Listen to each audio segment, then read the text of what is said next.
Good afternoon, everybody. I hope everybody enjoyed lunch. So for the next 10 minutes, I'm going to explain what you need to know about 802.11ad and 802.11ay, which is 60 gigahertz. Standard disclaimer, because I've been known to get up on stages and declare things dead. 60 gigahertz is not dead. Standard disclaimer.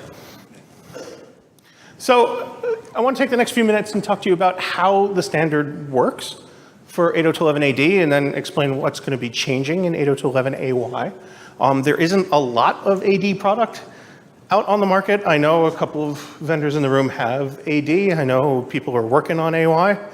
I will not tell you about what LegalWave is doing on 60 gigahertz, but we're certainly looking at it, which is why I'm up here talking about it.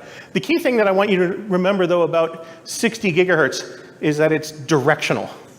And the entire spec is actually centered around the fact that it is a directional Wi-Fi protocol, which makes it very different from what we're used to on the 2.4 and 5 gigahertz.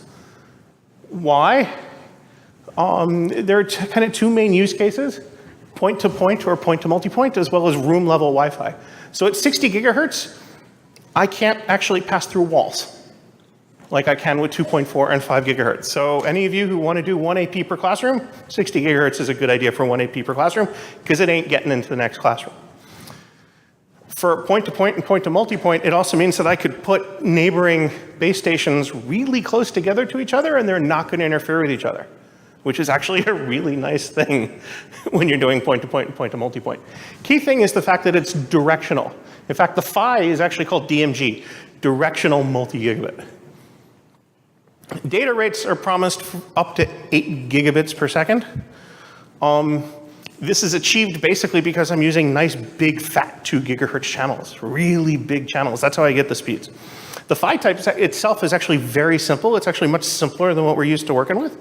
It's single carrier PHY. The original spec had OFDM in it, but the chipsets don't actually support OFDM for 802.11ad, so you're not going to see OFDM in 802.11ad.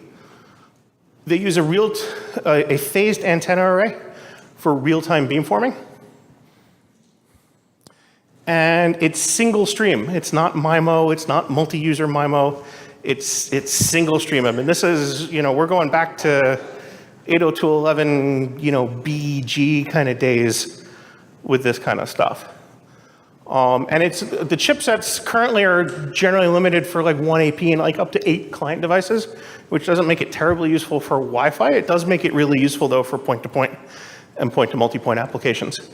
The principle, at least for an omnidirectional access point, is that you would search by sectors, and I would use beamforming in order to determine kind of where the client is, and then I'm going to transmit all of my data based on directing the beam of the access point right to my client. There are now 6 channels available, ranging from, originally the spec went from 57 to 66 gigahertz. It's been extended to 71 gigahertz, at least in the US. Canada and the EU will hopefully be following along in the next couple of years. But worldwide, there are actually only 2 channels that are universal, which are channels 2 and 3.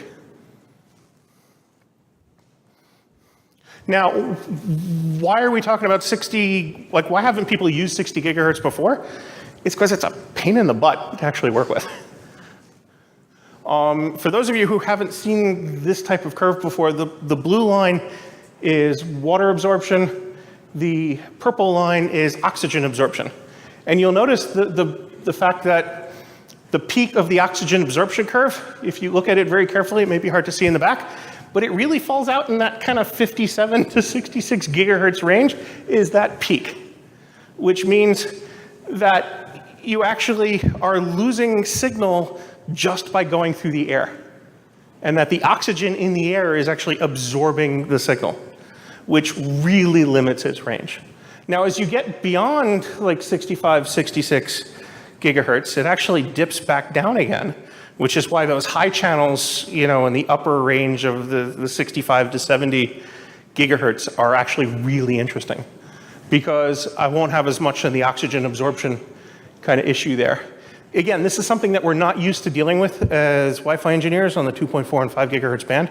So what does this mean? This means that you're going to have limited range in the air, and you're going to have a large degradation of your performance from weather effects. So one of the other things that because of the water curve, right, every time we're used to ignoring rain and snow and fog, right? At 5 gigahertz, we don't care about those things.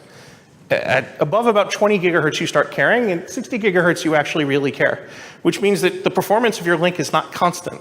It depends on what the weather is doing. And from a design perspective, that also very much limits its application. In terms of the PHY, right, the PHY is going to look like a typical 802.11 PHY, right? You've got a preamble, which has the short training field, right? Channel estimation stuff for actually determining what the channel looks like in order to get everybody in sync.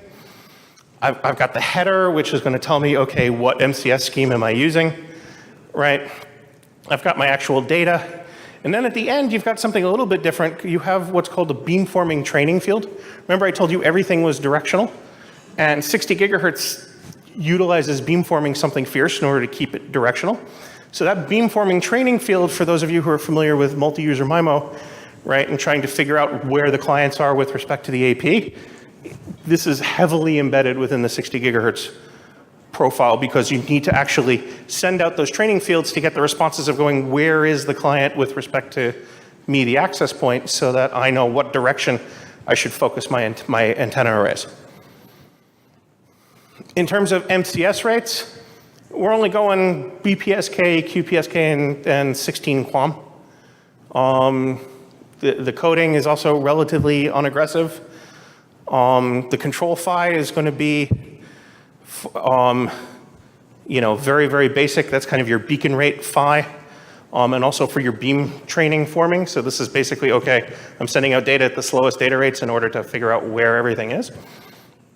And it's single carrier PHY, so it's intended for, mobile client devices. It's intended for low complexity, and it's intended for power efficiency. Turns out OFDM actually sucks up more power than single carrier PHY, but it ultimately leads to lower throughputs.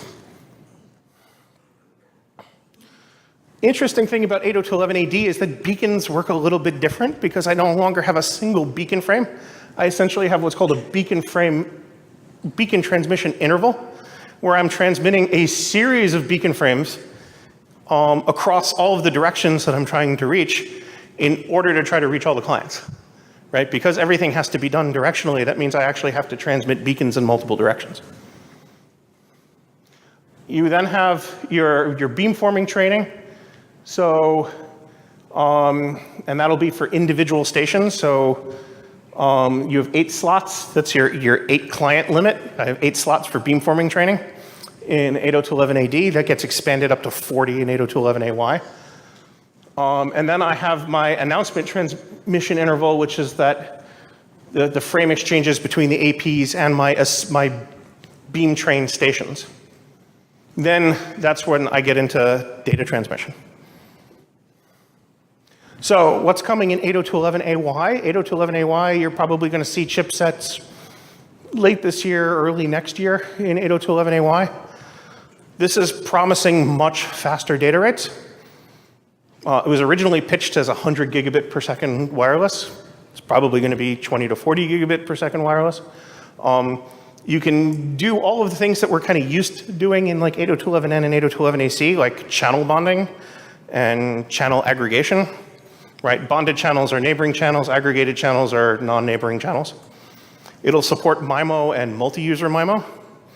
It'll support up to 8 spatial streams, but it'll probably be 4, like if you actually look at the chipsets. It'll expand QAM to 64 and 256. It'll have it enhances some of the beamforming. You'll have a higher density client load, right, up to the 40, as I mentioned, and it will be backward compatible to 802.11ad. The PHY structure is going to look similarly to what we see in the PHY structures for, right, inherited generations when we go from B and G to N to AC, right? I'm going to have my legacy portion, right, and then I'm going to have my new portion, which is going to basically say, okay, if I'm using bonded channels, if I'm using MIMO, if I'm using multi-user MIMO, right, all of the specs kind of get woven into that to maintain the backward compatibility. And then, of course, you're still going to have the training field for beamforming.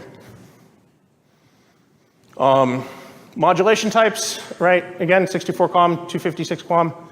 This is the kind of stuff that's you're going to see. So in conclusion, takeaway messages. Primary benefits, very high bandwidth from your very large channels. I'm going to have virtually no interference. However, I get very high attenuation, which means it's very short range. And achieving and maintaining link alignment can be very, very challenging. So I'm going to wind up using real-time beamforming, small antenna arrays, and very limited angular beam width. Practical length limits probably on the order of about 1,000 feet or 300 meters. You'll see advertisements for larger than that. And I'm about 30 seconds over, so thank you very much.